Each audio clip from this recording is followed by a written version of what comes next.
கிறிஸ்துவுக்குள் அன்பானவர்களே, ஆண்டவராகிய இயேசு கிறிஸ்துவின் விளையாடப்பெற்ற நாமத்தில் நான் உங்களை வாழ்த்துகிறேன். இன்றைய தேவ செய்திக்கென்று நாம் எடுத்திருக்கிற வேத வசனம் 1 கொரிந்தியர் 1ஆம் அதிகாரம் 18வது வசனம். சிலுவையை பற்றிய உபதேசம் கெட்டுப்போகிறவர்களுக்கு பைத்தியம், ரட்சிக்கப்படுகிற நமக்கு அது தேவ பலன். அதாவது கெட்டு போகிறவங்களை விட்டுருவோம். ஏன்னா சிலுவையை பற்றின உபதேசத்தை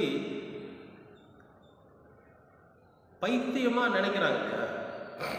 அவங்க ரொம்பவே கடவுளோட சமூகத்தில் கெட்டு போனவங்க.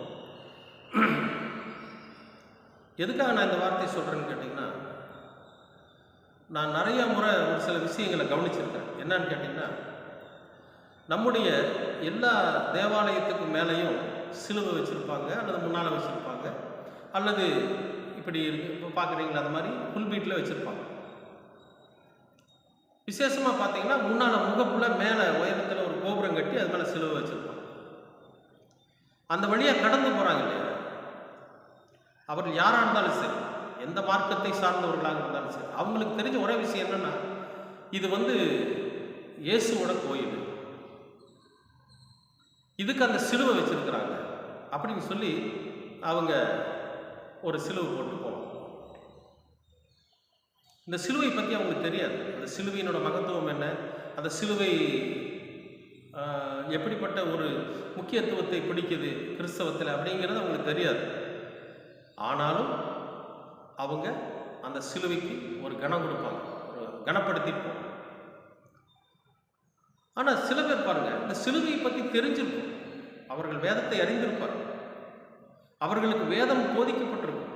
எப்படி இந்த வழியருக விழுந்த விதை மனம் அந்த குருவியெல்லாம் கொத்திட்டு போயிருக்கு இல்லையா, அந்த மாதிரி, அல்லது பாறையில் விழுந்த விதை கொஞ்சம் முளைக்கும், அதுக்கப்புறம் வெயில் வந்து கருகி போயிருக்கும். அந்த மாதிரி இந்த வசனத்தை தெரிந்து கிறிஸ்தவத்துக்குள்ள வந்திருப்பாங்க. ஆனால் ஏற்றுக்க மாட்டாங்க. அவர்களுக்கு இந்த சிலுவையை பற்றி, பாடுகளை பற்றி, சிலுவையின் மகத்துவத்தை பற்றி, அதில் இருக்கக்கூடிய ஒரு மிகப்பெரிய ஒரு ரகசியத்தை சொல்கிறப்ப அவங்க என்ன சொல்லுவாங்க தெரியுமா? எப்போ பார்த்தாலும் உனக்கு இந்த சிலுவையை பற்றியே சொல்லிட்டு இருக்கீங்களா, சிலுவை தான் உங்களை காப்பாற்றுதா எல்லாம் சொல்லுவாங்க. சிலுவையை பற்றி தெரிந்தவர்கள் அதை அவமதிப்பாங்க. அன்பானவர்களே, இப்போ அது அவங்கள விட்டுருவோம். நம்ம அவங்கள பற்றி கவலை இல்லை. அவங்களுக்கு ஏற்ற ஒரு காலம் வரும், அந்த காலத்தில் அவங்க கண்டிப்பாக அதை ஏற்றுப்பாங்க. ஆனால் இப்போ ரட்சிக்கப்படுகிற நமக்கு தேவை. ரட்சிப்புனா எப்படி நம்ம ரட்சிக்கப்பட முடியும் அப்படின்னா, நம்ம ஆலயத்துக்குள்ள வரோம் இல்லைங்களா, வந்த உடனே முழங்கால் போட்டு ஒரு ஜெபம் பண்ணுவோம் சின்னதாக. என்ன பண்ணுறோம் அப்படின்னு யாருக்குமே தெரியாது. ஆனால் என்ன பண்ணணும் தெரியுமா? சிலுவை தெரியுது பாருங்க. சிலுவை இருந்தாலும், சிலுவை வைத்திருந்தாலும், வைக்காவிட்டாலும் அந்த இடத்துல ஒரு சிலுவை இருக்குதுங்கிறது அர்த்தம்.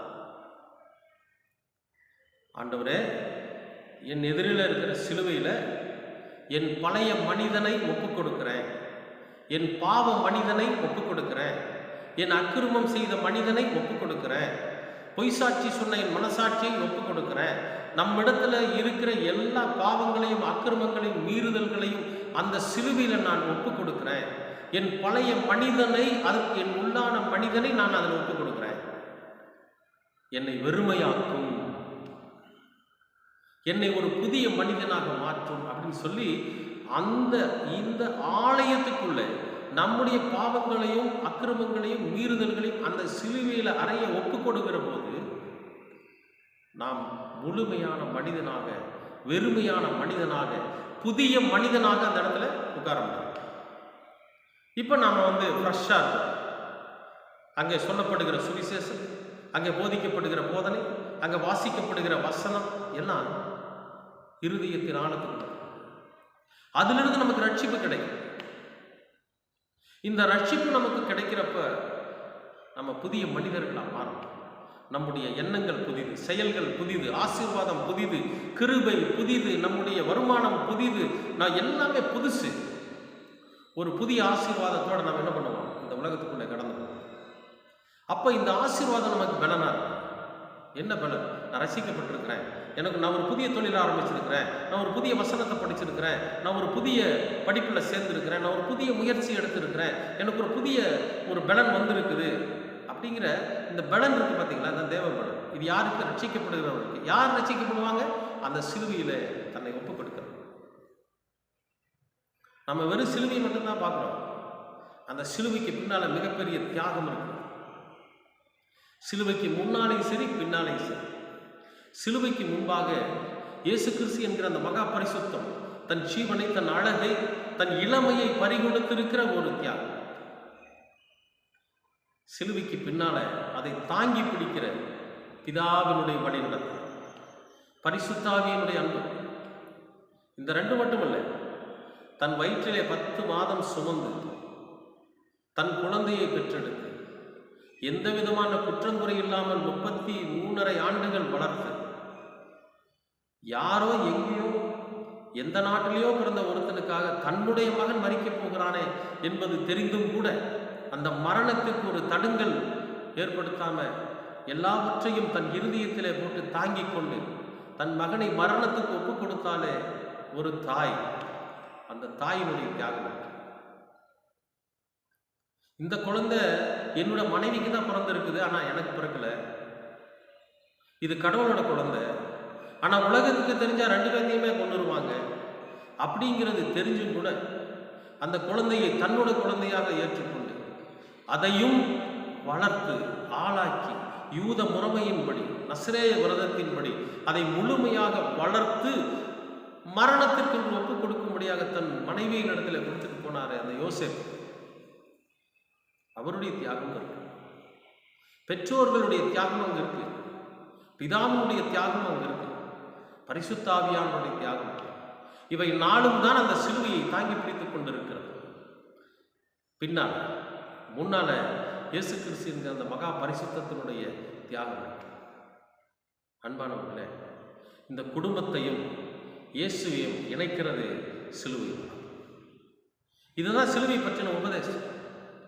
அன்பானவர்களே, இதை முழுமையாய் ஆராய்ந்து அறிந்து பார்க்கிற போது அந்த சிலுவையின் மீது நமக்கு மதிப்பும் மரியாதையும் உயர்ந்து கொண்டே இருக்கும். அதைத்தான் சொல்றார், சிலுவை பற்றின உபதேசம். கெட்டு போகிறவங்களுக்கு தான் அது பைத்தியமா இருக்கும், ரட்சிக்கப்படுகிற நமக்கு ஒவ்வொரு நாளும் தேவைப்படலாம். அன்பானவர்களே, சிலுவையை பற்றி முழுமையாய் அறிந்து கொள்ளுங்கள். சிலுவை என்பது எது? கழுத்துல போட்டுக்கிட்டு கழுத்துல சிலுவை போட்டுட்டு இருக்கிறாங்களே, உடனே அவங்க ரசிக்கப்பட்டாங்கன்னா அவர்கள் அதை கனப்படுத்துகிறார்கள். இந்த சிலுவை எனக்குள்ள என் கழுத்துல தொங்கிட்டு இருந்துச்சுன்னா ஒருவேளை இதுக்கு பயந்து நான் பாவத்தை செய்யாமல் இருக்கலாம் அப்படிங்கிற எண்ணம் கூட அவங்களுக்கு இருக்கலாம் இல்லையா? அதற்காக கூட அவர்கள் சிலுவையை கழுத்துல போடலாம் இல்லை? 100க்கு 98% பேர் அப்படிதான் போடுவாங்க. 2% பேர் தான் தன்னை டாம்பியமாக காட்டிக்கொள்ள வேண்டும் என்பதற்காக, தன்னை ஒரு பெரிய ஆளாக காட்டிக்கணுங்கிறதுக்காக போடுவாங்க. 98% மக்கள் பயத்துக்காக போட்டு. அன்பானவர்களே, அதான் சிலுவை. அந்த சிலுவையை பற்றி நாம் ஒவ்வொரு நாளும் ஆராய்ந்து அறிகிற போது நிச்சயமாகவே நாம் புது பலன் அடைகிறவர்களாக இருப்போம். இன்றைக்கும் கூட இந்த வார்த்தைகளை கேட்ட நீங்கள் நிச்சயமாகவே சிலுவையை பற்றி அறிந்திருப்பீர்கள், அதனால் ரட்சிக்கப்படுவீர்கள் என்று நான் விசுவாசிக்கிறேன். கர்த்தர் உங்களை ஆசீர்வதிப்பார். அன்பின் பரலோக பிதாவே, அருமையான நல்ல இந்த நாளுக்காக நன்றி. இந்த நாளை ஆசீர்வதித்து கொடுத்ததற்காகவும் நன்றி. சிலுவையை பற்றி நாங்கள் அறிந்து கொள்ளுகிறோம், சிலுவையை பற்றி நாங்கள் முழுமையாய் தெரிந்து கொள்ளுகிறோம்.